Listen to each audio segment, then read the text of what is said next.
Reserve bank of India स्थापित करने में बाबा साहब अम्बेडकर का योगदान था। कितने लोगों को पता है? हिंदू कोड बिल में महिलाओं के लिए इतना बड़ा स्थान देने में बाबा साहब अम्बेडकर का योगदान था। आज हमारे देश के अंदर महिलाओं को जो बराबरी का अधिकार मिला है, उसमें बहुत बड़ा योगदान बाबा साहब अम्बेडकर का है। भारत में किसानों की जो दुर्व्यवस्था थी, किसानों की बदहाली के बारे में आवाज उठाई, उसके बारे में हमारे में से कितने लोगों को पता है? वो इतनी बड़ी हस्ती थे, इतने महान व्यक्ति थे, कहीं ना कहीं उनको एक तरह से दलितों का नेता बना के हमने उनके दायरों को बहुत संकुचित कर दिया।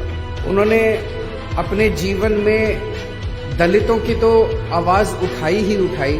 वो खुद उस समाज से आते थे, उन्होंने खुद अपने जिंदगी में बहुत संघर्ष किया, लेकिन उन्होंने समाज के हर उस वर्ग की आवाज उठाई जो समाज का वर्ग दबा हुआ था, कुचला हुआ था और जो अन्याय झेल रहा था।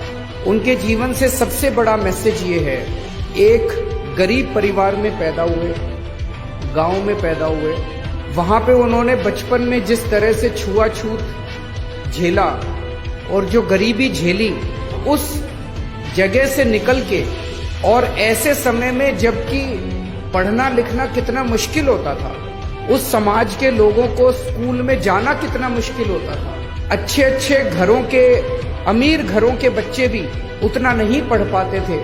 ऐसे में बाबा साहब अम्बेडकर ने इतने गरीब परिवार से निकल के और डबल डॉक्टरेट की डिग्री ली, कोलंबिया यूनिवर्सिटी से पीएचडी की और लंदन स्कूल ऑफ इकोनॉमिक्स से पीएचडी की। मैं समझता हूं आज की डेट में भी 2019 में कोलंबिया यूनिवर्सिटी से और लंदन स्कूल ऑफ इकोनॉमिक्स से, दोनों से डिग्री लेना, डॉक्टरेट की, पीएचडी की, हर व्यक्ति के बस की बात नहीं है। रिजर्व बैंक ऑफ इंडिया स्थापित करने में बाबा साहब अम्बेडकर का योगदान था। कितने लोगों को पता है?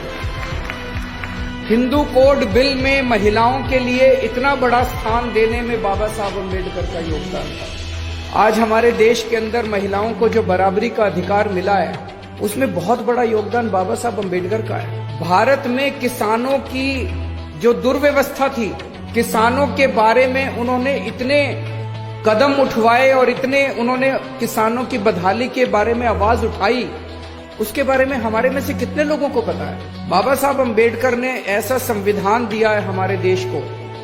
आप सोच के देखिए, 1947 में जब देश आजाद हुआ था, पूरे देश के ऊपर छोटे छोटे इतने राजा महाराजा थे। सरदार पटेल ने देश के अंदर घूम घूम के सारे देश को इकट्ठा किया, एक भारत बना। पूरी दुनिया को उस टाइम ये लग रहा था कि भारत ज्यादा दिन चलने वाला नहीं है। इतनी विविधताएं थी, इतने धर्म थे, इतनी जातियां थी, इतनी संस्कृतियां थी, और उस सारे देश को सरदार पटेल जहां एक और इकट्ठा कर रहे थे, बाबा साहब अम्बेडकर ने ऐसी किताब लिखी, ऐसा संविधान दिया। पूरी दुनिया को लग रहा था कि थोड़े दिन के बाद भारत के टुकड़े टुकड़े हो जाएंगे, भारत अलग अलग हो जाएगा, सारे लड़ मरेंगे। लेकिन बाबा साहब अम्बेडकर, आज 70 साल के बाद भारत अलग होने की बजाय धीरे धीरे भारत एक होता गया है। हम सारे लोग एक होते गए हैं, भारत इकट्ठा होता गया है। और ये इस किताब की वजह से है, जो संविधान बाबा साहब अम्बेडकर ने इतना खूबसूरत संविधान लिखा, जिसमें सबकी एकता की बात है, सबकी आजादी की बात है, बोलने के अधिकार की बात है, सबकी बराबरी की बात है, जीने के अधिकार की बात है।